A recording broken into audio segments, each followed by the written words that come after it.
from majority black and brown countries to come to the United States.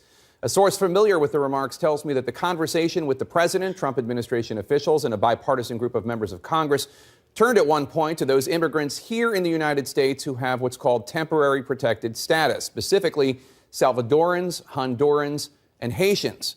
The president said, according to my source, Haitians, why do we need more Haitians? Take them out, meaning take them out of the immigration deal being negotiated. Now, that is not quite how the president sounded when he was trying to get the votes of Haitian Americans in the key battleground state of Florida back in October 2016. I'll tell you what, I told you, I just left Little Haiti. The love is unbelievable. It's unbelievable. There's no racist, there's no nothing. It's love.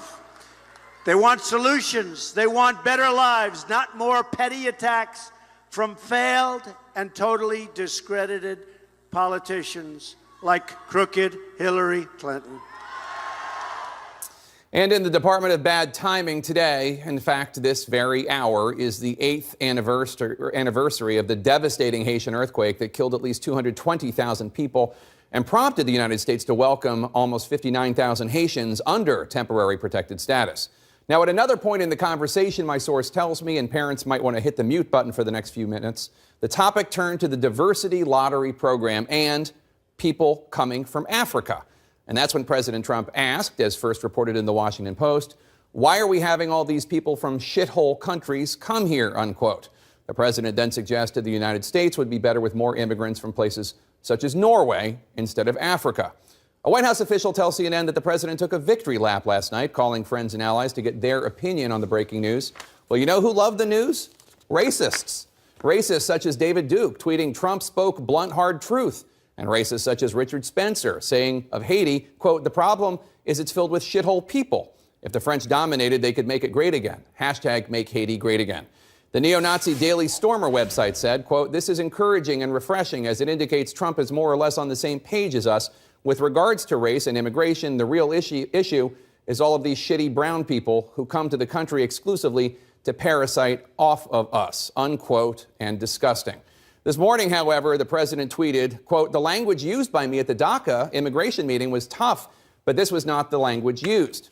The president's ambiguity there seems a bit deliberate since some of the original reporting conflated what he had said about the 54 nations of Africa and what he said about Haiti. So to be clear, he objected to Haitians coming to the U.S., but it was African countries that he specifically called shitholes. The president also tweeted in part, quote, never said anything derogatory about Haitians, which is technically true, I suppose. He just expressed the opinion that the United States doesn't need more of them. He's being a bit cute there with his non-denial denials. But Senator Dick Durbin, Democrat of Illinois, who was in the room, he did not mince words today about what he heard in the Oval Office. In the course of his comments, said things which were hate-filled, vile, and racist. I use those words advisedly. I understand how powerful they are. But I cannot believe that in the history of the White House, in that Oval Office, any president has ever spoken the words that I personally heard our president speak yesterday. Senator Durbin might want to read up a bit more on previous presidents, but be that as it may, Republican Senator Jeff Flake today, who was told of the remarks by Durbin and a Republican senator in the room, he told me, quote, the words used by the president as related to me directly following the meeting by those in attendance were not tough. They were abhorrent and repulsive. There is no good explanation, unquote. Now, one explanation offered by President Trump and his defenders is that he wants to go to a merit-based system of immigration and not admit immigrants based on the country that they're from. But that's not what the president was arguing. And one might note that being born in Norway is not a particular achievement of any sort. In fact, according to the U.S. Census, more than 60% of people with Nigerian ancestry, age 25 and older, have a bachelor's degree or higher, and that's more than twice the U.S. rate of 28.5%. So the question, why the objection by the president to people from majority black countries coming to the United States? Well, this doesn't happen in a vacuum. It's of a piece. He's a real estate developer who was sued by the Justice Department during the Nixon administration for not admitting black tenants. He led a political campaign claiming falsely that the first African-American president was born in Africa. He has described Mexicans as rapists and drug dealers, and I suppose some of them are good people. And he said a judge of Hispanic heritage born in Indiana couldn't do his job properly because, quote, he's a Mexican. And on and on and on. Now, the president's favorite network has been offering a vociferous defense of the president's crass remarks. This is how the forgotten men and women in America talk at the bar. This is how Trump relates to people. This is how the forgotten men and women of America talk at the bar. Well, there is a word for people who go to bars and denigrate black people, but the word is not forgotten. Van, on election night in 2016, you said Trump's election was, in part, a white lash. Is that now what we're seeing? Are we seeing what a white lash really means? Well, I was talking about that part of the Trump base. You know, not every Trump voter has those views, but that part of his base that is not offended or holding their nose, but actually is enthusiastic about these racially inflammatory things that he says and he does. You know, part of I think what is important to keep in mind is that not only were those comments racist, they're also just inaccurate. You know, when you have 30% of Americans have college degrees. 43% of African immigrants have college degrees. 10% of white Americans have advanced degrees. 25% of Nigerian Americans have advanced degrees. So he's just completely dealing with a stereotype from his childhood that has no relationship or little relationship with what's going on right now. And I think that what I'm proud of is that the media just called it like it is. If he had said, listen, I only want skills-based people. I only want engineers. If they're from Nigeria, if they're from Norway, I only want engineers. That's not racist. But when you say the whole country is not welcome, that is the definition, textbook of racism. And I'm glad that the media just called him on that. He wasn't saying, I want skills-based people no matter what color. He says, I want people from this country, no matter Norway, no matter how unqualified, and I don't want anybody from these countries, no matter how qualified. That's the definition of racism.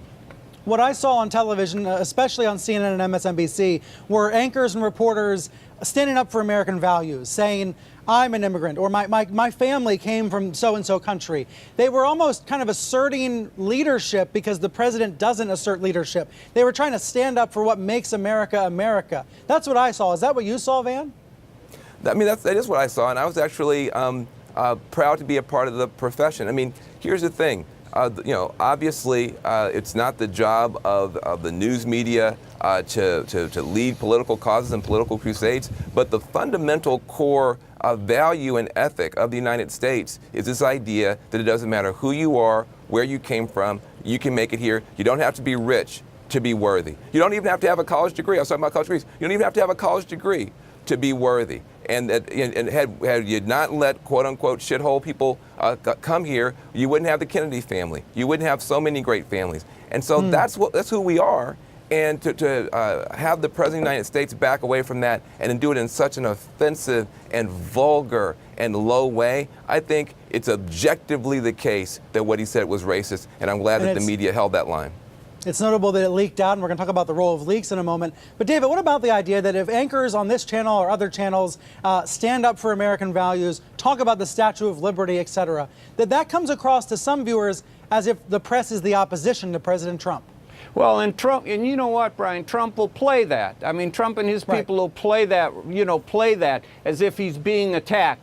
That's the price we pay for doing good, down the middle, honest journalism when we have someone like this in the White House. And by the way, usually when you do that, it costs you money. In our case, the people who are doing the best kind of solid, responsible, down the middle journalism, the New York Times, the Washington Post, are doing pretty well in terms of digital sales. And I think CNN's ratings are pretty good. So that we're not paying a price. We're doing God's work. We're righteous, and we're not paying a price for it when we have someone like this in the White House. And Brian, one other thing I want to say, just beyond American values, standing up for American values, I thought CNN and MSNBC especially did a great job of, when they told this story about that comment, of showing a pattern of racist comments from this president. They put it in context, and they had like Jake Tapper's discussion with him about the judge of Mexican heritage who he said could not rule on his case because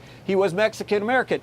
And Jake Tapper said, is this not the very definition of racism, just as Van did? And we have that continuum now. So I think some people who the first time he did something like this said, oh, no, he's not a racist. That's just people being something. Now we have several incidents of this, and you see the pattern, and it's very hard, I think, for any reasonable person in this country to deny what he is.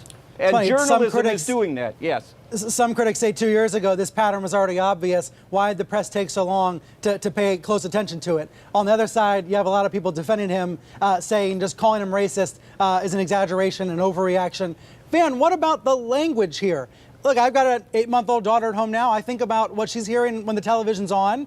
Did we excessively use the actual curse word in the coverage? You know, I was very reluctant to use the term at first. Because, again, you do have that hesitation, and it has very little to do with, journalistic standards. It just has to do with being a decent person and not wanting to use offense. Yeah, decency. Right. You just don't want to use language that might offend somebody who's just turned on and watching. They might be shocked, but at the same time, it's shocking that these words are being used in the White House about whole countries and whole continents. That's much more shocking than some pundit, repeating it. And so I do think it's important that we not sanitize it too much. We have the opportunity to do so on cable TV to really tell it like it is. And, I think we did the right thing. Honestly, and I think there's still some situations where people are more comfortable using a curse word than saying something is racist. I mean, you look at the broadcast networks, there was barely any use of the curse word, but there was even less talk about racism. Yeah, I think that's interesting. One thing I do want to say, since we're talking about this, is I think that what the other thing journalists have to do, though, is to go even deeper and to point out a couple of things. It's not just that African countries actually are all basket cases and all the African immigrants are just here pulling America down. We just shouldn't use the word shithole. It's not about making the stereotypes a little bit more palatable. It's about pointing out that African immigrants are coming here and in neighborhoods from Oakland to the Bronx, bringing down the crime rate, bringing up the learning rate, bringing up the entrepreneurship and making America great. Same with Haitians and same with El Salvadorans. In other words, this idea that, well, maybe they really are shithole places, you just shouldn't say it, and maybe the people who are coming here are not worthy to be here, that also needs to be challenged based on the facts. The educational attainment for African immigrants exceeds the educational attainment for European immigrants. Nobody was aware of that. So if you want to have the conversation about what's going to make America great again, let's have it. One last point I have to make. If you close the door to immigration as severely as Trump wants to, shut it down, you know who gets hurt the most? Trump's older, white, retiring voters, who are going to then be living in a country where we'll be like Japan, where we don't have enough young people in America. We're going to have a bunch of older people in America. We need immigration to keep the economy going so that their retirements can be secure. So it's not just racist, it's not just counterfactually, it's also politically stupid to keep out the younger part of the world that wants to come here and make our economy work. This is just dumb and wrong and racist across the board. Let's have that conversation, and not only have the conversation about the vulgarism. The vulgarism is just the additional harm to the country. Van, thanks for being here. And David, please stick around. One more note about this. We're seeing new denials just this morning from some of the Republican lawmakers that were with Trump when this meeting happened. I just have one thing to say about that. If there was a news report that said that I personally had insulted an entire continent by using a racist remark, I would deny it at the top of my lungs from every possible medium within about 10 minutes. The fact that the White House did not deny this right away, that other news outlets confirmed it right away, and then later the president half-heartedly denied it, it kind of speaks for itself. Think about it. If you at home said something like this, how would you react?